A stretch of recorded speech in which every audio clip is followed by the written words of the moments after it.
இன்றைக்கி வந்து எல்லாருக்குமே ரொம்ப முக்கியமான நாள், எலெக்ஷன் டே. கண்டிப்பாக எல்லாருமே ஓட் பண்ணியிருப்பீங்கன்னு நினைக்கிறேன். ஓட் போடல அப்படின்னா சீக்கிரம் மறக்காமல் போய் ஓட்டு போட்டுருங்க.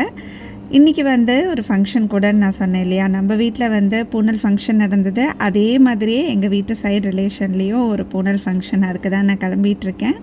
ஸோ எலெக்ஷன் அன்றைக்கி நல்லா பட்டுப்புடவெல்லாம் கட்டிட்டு போய் ஓட்டு போட போகிறேன். எல்லோரும் நினைப்பாங்க, என்ன இந்த பொண்ணு ஃபுல் மேக்கப்பில் வந்து ஓட்டு போடுது அப்படின்ட்டு. ஸோ வேறு வழி இல்லை, இப்படியே தான் போய் ஓட்டு போட்டு ஆகணும் இன்றைக்கி. இந்த சாரீ, அப்புறம் நான் போட்டிருக்கிற ஜுவல்லரி டீட்டெயில்ஸ் எல்லாமே வந்து நீங்கள் வீடியோவில் பார்ப்பீங்க. ஸோ இந்த ஜுவல்லரி பார்த்திங்கன்னா ஸ்ரீவாரி ஃபேஷன்ஸ் அப்படின்னு சொல்லிட்டு அவங்களோட பேஜ் நான் நிறைய தடவை ஷேர் பண்ணியிருக்கேன். டீட்டெயிலாக வந்து நான் வீடியோவில் மென்ஷன் பண்ணுறேன். நெக்ஸ்ட் வீடியோ வந்து அந்த உதகசாந்தி அப்புறம் உபநயனம் வீடியோலாம் வரும், மிஸ் பண்ணாமல் பாருங்கள்.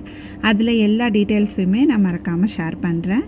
அன்றைக்கி வந்து ஒரு கெட் ரெடி பண்ணணும் அப்படின்னு நினச்சோம். ஆக்சுவலாக டைமே இல்லை, 2 நாளுமே பயங்கர பிஸி.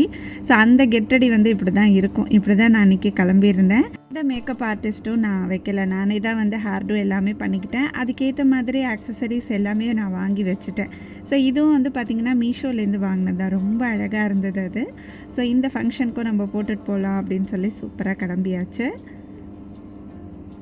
காலையிலே வந்து ஓட் பண்ணிவிட்டு போகலாம் அப்படின்னு தான் நினச்சோம். சரி, ஃபங்க்ஷன் போகிறதுக்கு டைம் ஆகிடும், ஸோ அங்கே ஆரம்பிச்சிடும் அப்படின்னு சொல்லிவிட்டு ஃபங்க்ஷன் அட்டன் பண்ணிவிட்டு வரும்போது தான் ஓட்டு போட்டுட்டு வந்தோம்.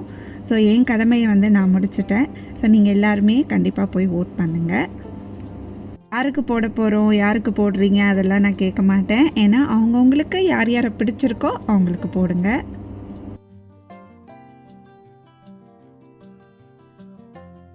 தக்ஷகுட்டி பார்த்திங்கன்னா அங்கே ஹாலுக்கு போனதுலேருந்தே ஒரு மாதிரி அழுதுகிட்டே தான் இருந்தான். அது ஏனோ தெரியல, எப்பயுமே அந்த மாதிரி இருக்க மாட்டான். ரொம்ப கிராங்கியாக இருந்தான். அது என்ன பசியா இல்லை தூக்கமா என்ன அப்படின்னு கண்டே பிடிக்க முடியல. நான் கிளம்புற வரைக்குமே அப்படி தான் என்னை போட்டு பயங்கரமாக டார்ச்சர் பண்ணிகிட்டு இருந்தான். ஸோ அதுலேயே ஃபங்க்ஷன் அட்டன் பண்ணிவிட்டு ஓட்டும் போட்டு முடிச்சாச்சு.